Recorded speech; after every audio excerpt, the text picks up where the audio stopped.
There is a moment, rarely dramatic, almost always quiet, when a person realizes they have been living a life they didn't entirely choose. Not in the sense of regret about specific decisions. In the deeper and more disturbing sense, the perception that certain fears they carry were never theirs, that certain patterns they repeat have an origin prior to their own history, that certain ways of seeing the world, of responding to danger, of relating to love and to loss, were inherited. Not consciously taught, not transmitted through words or instructions. Transmitted the only way unprocessed trauma knows how to transmit itself. Through the body, through silence, through the emotional atmosphere of an entire family that learned to live around a wound that no one ever named. Jung was one of the first Western thinkers to take seriously the idea that the psyche does not begin at the individual's birth. That we are, in dimensions that consciousness rarely reaches, the accumulated product of generations, carrying not only our ancestors' genes, but their unresolved emotional patterns, their uncompleted griefs, their unintegrated fears, their unspoken shames. The collective unconscious for Jung was not a poetic metaphor. It was a psychological reality, the deepest layer of the psyche where the accumulated experience of humanity and of the specific family lineage continues operating silently in the life of each descendant. The intergenerational transmission of trauma is the process by which what was not processed in one generation is carried by the next, not as explicit memory, but as pattern, as a way of functioning, as the specific form in which a child's nervous system learns to interpret the world from the nervous system of the parents who raised them. A mother who never processed abandonment will create an emotional field around her daughter that teaches, without words, that love is always imminently revocable. A father who never integrated his own shame will transmit to his son, through 1,000 small everyday moments, the conviction that existing fully is dangerous. Neither of them chose to transmit this. Neither of them knew they were transmitting it. And the child didn't know they were receiving it. This video is about that process. About how the unprocessed trauma of one generation becomes the psychological pattern of the next. About how to identify what in you belongs to your own story and what was inherited from an earlier one, and about what Jung would call the work of individuation, the process of becoming genuinely yourself, rather than an unconscious continuation of what came before. It is one of the most important and most urgent topics in contemporary psychology. And it is, from a Jungian perspective, not only a personal matter, it is a matter of responsibility toward the generations that will come after. Most people imagine that trauma is transmitted through events, that to inherit a parent's trauma, you would need to have lived through something similar to what they lived. This understanding is fundamentally incomplete. Trauma is not transmitted primarily through replicated events. It is transmitted through emotional regulation, or the lack of it, through the way a parent's nervous system, shaped by experiences they never fully processed, responds to a baby's crying, to a child's need, to a teenager's emotion. The baby doesn't need to know what happened to the parent. They simply need to regulate their own nascent nervous system from the parent's nervous system. And if the parent's nervous system is chronically in a state of threat, of collapse, of dissociation, that is what the baby learns the world is made of. Jung would describe this process through the concept of participation mystique, the psychological fusion between parents and children that precedes the development of a separate identity. Picture a concrete scene, a 4-year-old playing on the floor when a door slams outside. She instinctively looks toward her mother. If the mother smiles slightly and continues what she was doing, the child's nervous system learns, this is not danger. If the mother freezes or becomes slightly rigid, or shifts expression in a way the child cannot name but registers completely, the child's nervous system learns, this is threat. That scene, repeated 1,000 times in 1,000 variations over years, is how the emotional map of the world is constructed. Not through dramatic events, through everyday regulation. And when the mother carries an unprocessed trauma that keeps her chronically in a state of alert, the child learns that the world is a chronically dangerous place, without a single word having been said. There is a specific mechanism that contemporary epigenetic research is confirming, and that Jung intuited decades earlier. Unprocessed trauma alters genetic expression in ways that can be transmitted biologically. The children and grandchildren of survivors of severe traumatic events show stress response patterns that cannot be explained by direct experience alone. Patterns that suggest the body carries, at some cellular level, the memory of dangers it never directly lived. The Jungian unconscious and contemporary epigenetics are, from completely different perspectives, arriving at the same conclusion. We are more than our own history. What makes this process particularly difficult to see in oneself is that inherited patterns don't present themselves as inheritance. They present themselves as personality, as temperament, as simply how you are. The person who inherited hypervigilance from a parent who grew up in genuine danger doesn't experience it as an inherited pattern. They experience it as being naturally anxious, naturally cautious, naturally unable to relax even when there is no concrete reason for the alarm. The pattern is so integrated into the sense of self that questioning it feels like questioning one's own identity. And it is precisely this quality, the invisibility of the inherited, that makes it so persistent and so difficult to transform.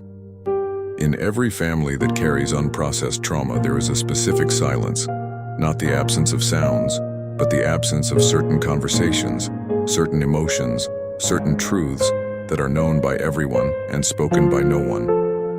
The grandfather who never talked about the war, the mother who never explained why she cried alone in the kitchen, the father whose alcoholism was described as exhaustion, whose outbursts of rage were normalized as personality, whose collapses were made invisible by the entire family in a collective choreography of not seeing. These silences don't protect children from the reality the adults want to hide. They teach children that this reality is too unbearable to be named, and therefore too unbearable to be felt. The child who grows up around a family silence learns not to trust their own perception. They see what they see, the tension, the fear, the sadness that permeates the environment, but receive continuously the message that what they see is not real, not important, or must not be mentioned. This process, what child psychologist Donald Winnicott called the false self, and what Jung would approach through the concept of imposed persona, creates a specific split inside the child between what they genuinely feel and what they learn they are permitted to feel. And that split, left untreated, becomes the structure around which the entire adult psychology organizes itself. Jung observed that what a family cannot speak becomes the unconscious destiny of its members, not as punishment or determinism. As psychology, what cannot be consciously processed and integrated returns, disguised in the compulsions, the symptoms, the relational patterns of the descendants. The granddaughter who knows nothing about her grandmother's depression but carries an inexplicable melancholy. The son who never saw his father express fear but is paralyzed by an anxiety he cannot explain. The grandson who grew up in an apparently stable family but who reproduces in his own relationships a dynamic of abandonment that began 2 generations before his birth. Working with family silence doesn't mean forcing conversations that the older members of the family are not prepared to have. It means, first and fundamentally, developing the capacity to internally name what was taught must not be named, to recognize one's own perception as valid, to trust one's own emotions as real information about reality, to stop gaslighting oneself in order to maintain coherence with the official version of the family history. That recognition, small, internal, silent, is frequently the first act of genuine individuation that a descendant of a traumatized family performs. Every family organized around unprocessed trauma develops unconsciously a structure of roles that serves to keep the trauma contained, to ensure that what cannot be processed directly is managed indirectly through the distribution of functions among its members. There is the child who carries the joy the parent never had, responsible for being the family's brightness, for proving everything is fine, for producing the moments of lightness that compensate for the unspoken weight. There is the daughter who carries the pain the mother cannot feel, identified with the family's sadness, the one who gets sick when the system is under pressure, the one who expresses through symptoms what the entire system cannot express through words. There is the son who carries the rage the father suppressed, the rebel, the problem, the one who explodes what everyone else keeps contained. Jung would describe these roles as forms of collective projection. The family system using its members as screens onto which to project the unconscious contents it cannot integrate directly. The child who receives the projection doesn't receive it consciously. They simply find very early that when they assume a particular way of being, when they are joyful, or sick, or angry, the system around them responds in ways that confirm this is their place. And the place, once established, becomes identity, becomes the self the child takes outside the family and offers to the world as themselves. The most complex and most frequently overlooked role is that of the parentified child, the child who learned to take care of the parent's emotional state rather than being cared for by them. This child developed an extraordinary capacity to read the emotional environment around them, to anticipate the adult's needs, to suppress their own needs so that the adults wouldn't have to deal with them. As an adult, this child frequently appears extremely competent, extremely attentive to others, extremely capable of caring. What rarely appears on the surface is the cost, the inability to receive care without feeling indebted, the difficulty identifying their own needs, the chronic exhaustion of a person who learned that their function is to serve others' emotional states. Identifying the role your family gave you is not the same as rejecting the family or denying the love that existed within it. It is the specific work of distinguishing between what was genuinely yours and what was assigned to you, between the identity that emerged from your own development and the function the system needed you to fulfill. This distinction is delicate and frequently painful because the roles were assumed very early, reinforced for many years, and are so integrated into the sense of self that abandoning them can feel like losing one's own identity. What is actually lost is only what was never genuinely yours. The clearest sign that intergenerational trauma is active is not the memory of something that happened. It is the repetition of something that keeps happening.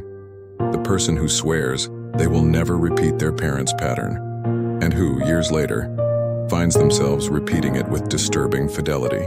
The son of an authoritarian father who becomes authoritarian with his own children, despite his conscious determination to be different, who hears with horror his own voice reproducing exactly the tone he most feared in childhood. The daughter of an anxious mother who transmits to her children the same atmosphere of imminent threat that always suffocated her, who notices, watching her child's expression before a new situation, that they have learned the exact same fear she always wanted to spare them. The repetition is not a moral failure. It is psychology. The unconscious reproducing the only pattern it knows because no other was ever learned. Jung described this mechanism through the concept of repetition compulsion, the tendency of the unconscious to recreate familiar situations in search of a resolution that never came. The child who grew up with an emotionally unavailable parent will, as an adult, be repeatedly drawn to emotionally unavailable partners, not out of masochism, but because the unconscious is trying, in each new iteration of the pattern, to reach the different outcome it never obtained. It is trying to finally receive what was denied, and each time the pattern ends the same way, with the same unavailability, the same abandonment, the same disappointment, the unconscious doesn't learn that the pattern doesn't work. It learns that it needs to try again. There is a dimension of this process that is particularly difficult to see. The reproduction of parental patterns doesn't happen only in intimate relationships. It happens in the relationship with oneself. The person who internalized a critical parent will criticize themselves with the same voice, the same pattern, the same relentlessness with which they were criticized, without realizing they are doing to their inner self what was done to them. The person who internalized an anxious mother will treat their own projects and ambitions with the same anxious distrust. The person who internalized a father who never expressed affection will struggle to treat themselves with kindness, as if kindness toward oneself were an indulgence that was never authorized. Recognizing the repetition of the pattern requires a specific kind of attention, not to the history itself, but to the emotional texture of what is happening in the present. When a reaction seems disproportionate to the current situation, when an emotion has an intensity that isn't explained by what is happening now, when a thought about oneself has the quality of a voice that isn't yours, In those moments, the Jungian question is not what is happening, but where does this come from? Not as intellectual analysis, but as genuine curiosity about the origin of a pattern that clearly precedes the present moment. One of the most painful dimensions of working with intergenerational trauma is the encounter with what parents simply could not give. Not because they didn't want to, not because they didn't love, but because they didn't have it. You cannot give what you never received. The father who never learned how to receive or express genuine affection will not be able to give genuine affection to his children, however much he wants to. The mother who never developed the capacity to tolerate another person's emotional distress because her own was never tolerated will not be able to be present with her daughter's distress without defending, minimizing, or disappearing. These limitations are not moral failures. They are the visible consequences of wounds that were never treated. Jung would have recognized in this pattern the specific tragedy of intergenerational trauma. Each generation is limited not only by its own experiences, but by the unprocessed experiences of previous generations. The grandfather who returned from war with no support to process what he lived transmitted to the father the inability to be emotionally present. The father transmitted to the son the conviction that emotions are dangerous or irrelevant. The son carries that conviction into his own relationships and into raising his own children. And so the cycle continues, not through malice or intentional neglect, but through the simple mechanics of what was not processed seeking resolution through new generations. Reaching this understanding, that the parents gave what they could within the limits of what they didn't process, is a process that frequently requires moving through considerable layers of anger before arriving at compassion.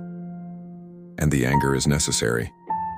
The anger is the honest recognition that there was something that should have been given and wasn't, that there was a child who needed something that never arrived. Rushing that anger toward forgiveness or understanding before it has been fully felt cures nothing. It pushes the wound deeper, where it will continue operating unseen. Genuine compassion, the kind that doesn't deny the impact of what wasn't received, only arrives after the impact has been completely acknowledged. What needs to happen at some point in this process is what Jung would call the psychic separation from the parents. Not physical or emotional withdrawal, not the rupture of the relationship, but the internal differentiation between what is yours and what is theirs, between your patterns and the patterns you inherited, between your identity and the function you fulfilled in the family system. This separation is the central act of individuation, and it is, paradoxically, what makes it possible to love the parents more genuinely than was possible when identity was fused with them. You cannot genuinely love someone from whom you have not differentiated, and it is exactly this separation, painful, necessary, fundamentally an act of respect for both yourself and them, that opens the only real path toward interrupting what was transmitted. Breaking the cycle of intergenerational trauma transmission is the most profound and most consequential psychological work a person can do, not only for themselves, but for everyone who will come after. Jung believed that every person who genuinely performs the work of individuation, who brings to consciousness what was unconscious, who integrates what was fragmented, who becomes genuinely themselves rather than an unconscious continuation of what came before, contributes to the collective psyche in ways that go far beyond their individual life. The person who breaks the cycle doesn't only free themselves, they also free retroactively those who came before, whose suffering finally finds its purpose in the transformation it made possible. The work of interruption begins with what seems like the smallest of gestures: naming. Giving name to what had no name, saying internally, and eventually, when it is safe and useful, externally, what was lived, what was transmitted, what was inherited without consent. This act of naming doesn't dramatize the past or victimize the present. It simply ends the silence that allowed the pattern to continue invisible, and what can be seen can be worked with. What has a name can be differentiated from the self that carries it. What was inherited can be returned, with consciousness and compassion, to the generation that produced it, without having to continue being transmitted to the next. The second element of the work is the development of new emotional capacities that were not transmitted because the parents didn't have them, and that therefore need to be developed through the deliberate effort of the current generation. The capacity to tolerate one's own distress without needing to immediately act to relieve it. The capacity to be present with another person's emotion without needing to fix, minimize, or disappear. The capacity to receive care without immediately feeling indebted or suspicious. These capacities don't emerge from intellectual understanding. They emerge from repeated practice, frequently supported by a therapeutic relationship that offers for the first time the emotional field that the family of origin could not provide. The third element, and the longest, is patience with the non-linear process of transformation. Intergenerational patterns were built over decades, frequently over generations. They don't unravel in a therapy session, in a book, in a moment of insight. They unravel slowly, in layers, with relapses that are not failures but necessary parts of the process. Moments when the old pattern returns to show that there is still something to be integrated. The person who understands this doesn't give up when they relapse. They use the relapse as information, as a map showing where the work still needs to go. There is something that happens when a person genuinely interrupts an intergenerational pattern, something that goes far beyond personal relief, and that has a quality few other psychological processes produce. It is the feeling of being, for the first time, the author of a story, rather than a character in a story that began before you. Of making choices that correspond to what you genuinely want, rather than what the family system always needed. Of existing in a way that isn't constantly negotiating with the ghosts of what came before. This feeling is not euphoria. It is quieter than that. It is the specific quality of a freedom that was earned rather than simply received.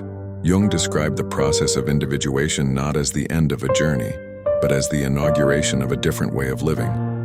A way in which the unconscious is no longer the undeclared ruler of life, but a partner with which the conscious ego maintains an active and respectful relationship.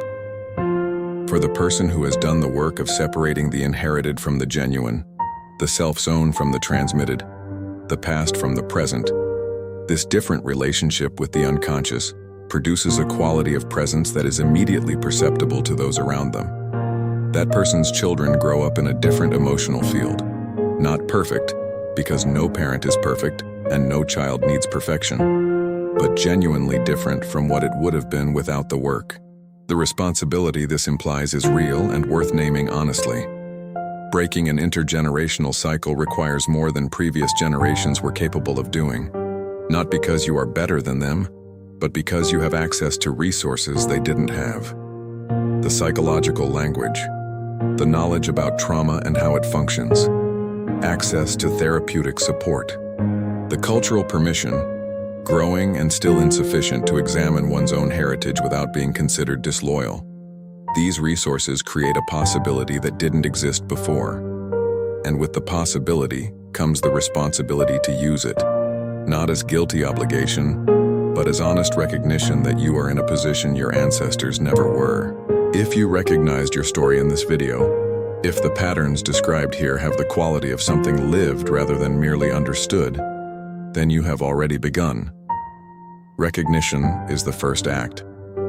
The willingness to look honestly at what was inherited, to distinguish what is yours from what was transmitted, to do the slow and non-linear work of becoming genuinely yourself. That willingness is what transforms a chain that could have continued indefinitely. Not all at once, not without relapses, not without the real cost that all genuine growth requires, but with a direction that once found is rarely completely lost. You don't need to process the trauma of every previous generation. You only need to process enough so that what passes to the next is different from what arrived to you.